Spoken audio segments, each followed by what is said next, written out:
আফগানিস্তানের বিপক্ষে নিজের ভুল স্বীকার না করে ম্যাচ শেষে এই কেমন পাগলামি জাকির আলী অনেকের। এদিকে মুস্তাফিজের কাটার বুঝতে না পেরে বেকুবের মতো আউট হয়ে প্রেজেন্টেশনে মুস্তাফিজকে নিয়ে একই বলেছেন রাশিদ খান। পুরো ভিডিও দেখুন। সহজ ম্যাচকে কঠিন করে জেতা এটা এখন বাংলাদেশ ক্রিকেটের একটা আর্ট হয়ে দাঁড়িয়েছে। জেনে শুনে সহজ ম্যাচকে কঠিন করে জিতে, এমনটা বলা যথেষ্ট কারণও আছে। আফগানিস্তানের বিপক্ষে 3 দিনের সিরিজে প্রথম ম্যাচে আপনি যদি বাংলাদেশের ব্যাটিং ইনিংস দেখেন তাহলে আপনি বুঝে গেছেন কেন আমি এমনটা বলেছি। প্রথম 10 ওভারে এমন ব্যাটিং করেছিল তারা যে আফগান বোলাররা নাস্তানাবুদ হয়ে পড়ে।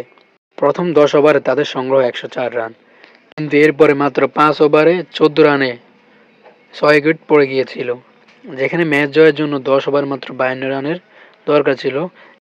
একেবারে চাপমুক্ত খেলাকেই নাটকীয় খেলায় পরিণত করেছে বাংলাদেশের দামাল ছেলেরা।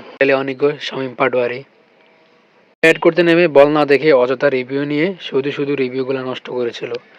তাদের এই ভুলের কারণে আউট না হয়ে আউট হতে হয়েছিল তানজিম সাকিবকে। রিভিউ না নেওয়ার সুযোগ থাকার কারণে আউট না হয়েও হতে হয়েছিল তানজিম সাকিবকে।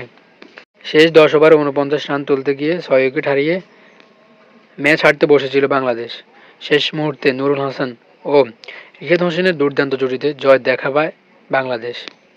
এশিয়া কাপে পাকিস্তানের বিপক্ষে বাজেভাবে হেরেও শিক্ষা হয়নি জাকির আলী অনেকের। একে তো ব্যাটিংয়ের যে অবস্থা, ফিল্ডিংও করতে পারতেছে না ঠিকমতো। তারপরেও ম্যাচ শেষে নিজের ভুল স্বীকার করতে নারাজ জাকির আলী অনেক।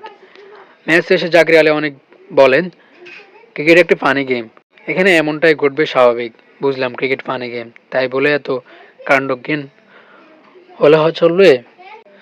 এদিকে মোস্তাফিজের বল বুঝতে না পেরে বেকুবের মতো আউট হয়ে ম্যাচ শেষে রাশিদ খান বলেছেন, উইকেটে থাকা অবস্থায় মোস্তাফিজের বল বোঝা অনেকটাই কঠিন। তিনি যে দক্ষতা অর্জন করেছেন তা সত্যিই প্রশংসার পাত্র।